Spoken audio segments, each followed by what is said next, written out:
Until last year, I never actually asked myself, where are the oldest trees in the world? That question was never top of mind until I actually visited the oldest trees in the world. Before then, if you were to ask me, I probably would have guessed that it would be the redwoods or the sequoias because they are the largest, right? So if they're the largest trees, they're probably the oldest trees, but that is wrong. The oldest trees in the world are not in that part of California at all. They are actually right on the border of Nevada, if not in Nevada itself, depending where the actual oldest is, which is strange because Nevada is known for its deserts. So why are they here in the mountaintops of Nevada? And what else calls these mountain forests home? Let's find out. Comprising a tiny 0.04% of North America, the Great Basin montane forests are the third smallest ecoregion in North America. They exist over 100 separate mountain range forests, mainly in Nevada, but there's also smaller pockets in southeast Oregon, southwest Idaho, western Utah, and eastern California. In total, these forests cover 9,000 square kilometers, which is smaller in size than Puerto Rico. The largest chunks are found in the west, with some areas covering roughly 60 by 15 kilometers, but many of the montane forests cover areas as small as just a few square kilometers. Of the 100 separate forests mentioned, 33 of the mountain ranges here exceed 3,050 meters in elevation. This leads to them often being called sky islands, referring to how the forests rely on the cooler mountainous environment to survive, and then they are separated from the other mountaintops by the unforgiving Great Basin desert, making them islands in their own right, simply replacing the water with desert. And while North America has many other montane forests, such as the Wasatch and Uinta forest to the east, and the Sierra Nevada forest to the west, they don't quite have the ancient trees of the basin. Before we dive exactly into why that is, it's time to start talking about who I'm referring to here when I say ancient trees. The bristlecone pines, of which there are 3 species: foxtails to the west and Rocky Mountain to the east. They're old, upwards of 1,500 years in age, but it is the 3rd species that truly stands out: the Great Basin bristlecone pines, with the oldest reaching close to 5,000 years old.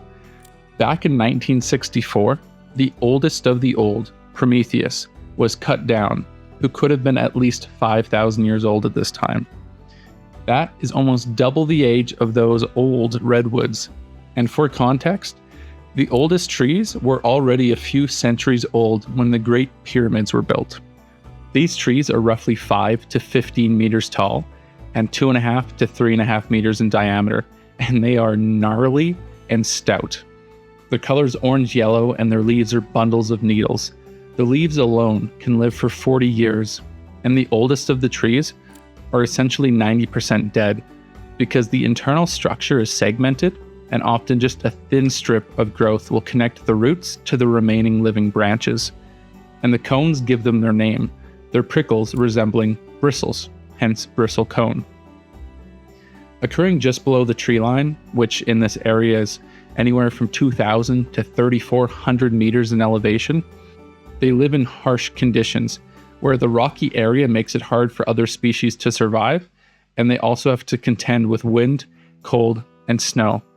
Then, the forests themselves are really rather more open woodlands with very little understory.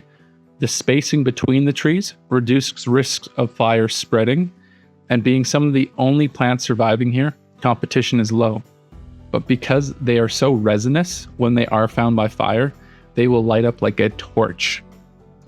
These harsh conditions also cause them to grow incredibly slowly, their wood being dense and as hard as rock, making it very resistant to fungi rot and erosion. So all they really need to do is grow and survive. The oldest living tree is Methuselah in the White Mountains at 4,857 years old. And on the northern slopes, the average tree age in these forests is over 2,000 years old, with some of the dead trees being dated back 7,000 years. The climate that sustains these trees is cold, but much wetter than the surrounding desert. the mountaintops are cooler and catch more precipitation. For example, Great Basin National Park averages -7 degrees during its coldest month and 15 degrees during its warmest, and it receives 360 millimeters of precipitation during the year, with 1.7 meters of snow falling during the winter. This is roughly 10 degrees cooler than the surrounding desert and receives 3 to 4 times the precipitation. All of this, however, brings up another question. How did these ancient trees find their way to these mountaintops in the first place? To answer that, we have to slightly look back into time.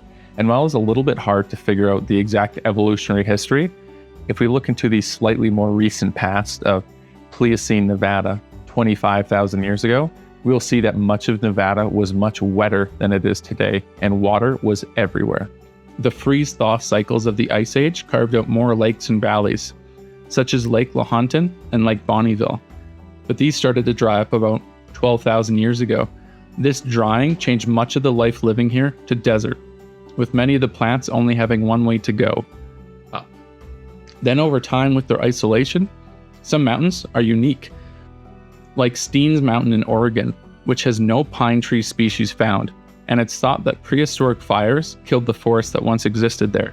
And being so isolated, seed dispersal couldn't happen, being over 100 kilometers away from any other peaks. The desert to mountain transition is very interesting to experience. From a hot sagebrush desert to shrubs and grasses, heading into open woodlands of junipers and pinyon pines, then continuing up to full forests of Douglas fir, white fir and limber pine, then finally back into the open bristlecone woodlands near to the peaks. Among these forests are peaceful alpine meadows, where last year I spent 10 minutes watching just a small family of muleys beside a small lake.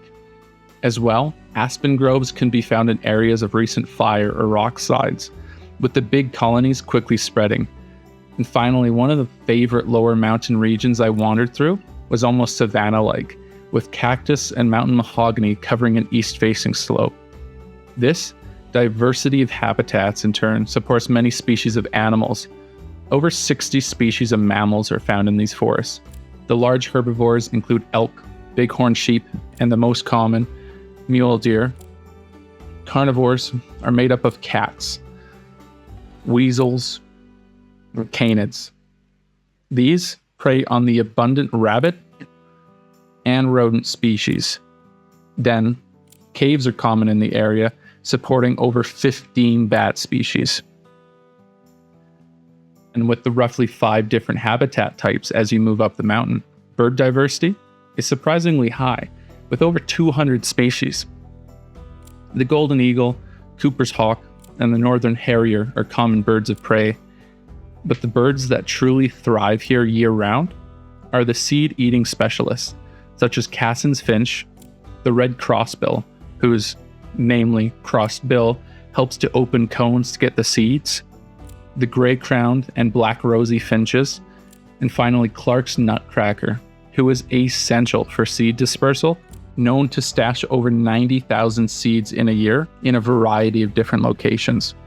Being close to a desert, this does support many reptile species in the lower transition areas, of which there are 9 snakes, with the Great Basin gopher snake and rattlesnake being common. As for lizards, there are also 9, with whiptails, collared, and horned lizards being abundant. These mountains catch more rain than the desert, which in turn help support amphibians, such as the Columbia spotted frog and the Great Basin spadefoot toad. Unfortunately, livestock grazing, fire suppression, which lets the undergrowth thicken up, making it more vulnerable to bigger, more intense fires, and invasive species are threatening the lower mountain slopes. As well, climate change is playing a role. Most times with the climate heating up, you're finding that a lot of species are migrating north to get to the slightly cooler areas. However, in this desert and these mountain forests, you can't go north because it's just more desert. The only place you can go is up, and the tops of the mountains do have their limits. Thankfully, a lot of the region is still intact, and almost all of it is protected. The Humboldt Toiyabe National Forest protects most of the forest in over 10 different zones across much of Nevada. over 25,000 square kilometers of protected forests. The White Mountains Wilderness protects a further 900 square kilometers and is home to the oldest tree in the world mentioned earlier, Methuselah. Finally, the one I was lucky enough to visit myself, Great Basin National Park, protects 312 square kilometers of wilderness, with hikeable access to bristlecone groves, where the ancient Prometheus once lived, a huge variety of habitat types as you drive up the mountain, and some beautiful campsites. There are also habitats under the mountain, with the largest cave in Nevada, the Lehman Caves, extending 3 kilometers and has over 300 shield formations. This is a lot for caves because most only have a few. While the caves are awe-inspiring and massive, they are not nearly as jaw-dropping as seeing the night sky. The Great Basin has some of the darkest skies in North America, and looking up and seeing the entirety of the Milky Way for the first time was an experience I will never forget. This is one of the least visited national parks, which is likely due to its isolation, but it is exactly this isolation that has shaped the forests of these mountain tops. The mountains are crowned with green in an endless expanse of desert. Thank you for watching. If you enjoyed this type of content and want to see more, feel free to like and subscribe as I continue to see the rest of the world's biomes and ecoregions. Thank you.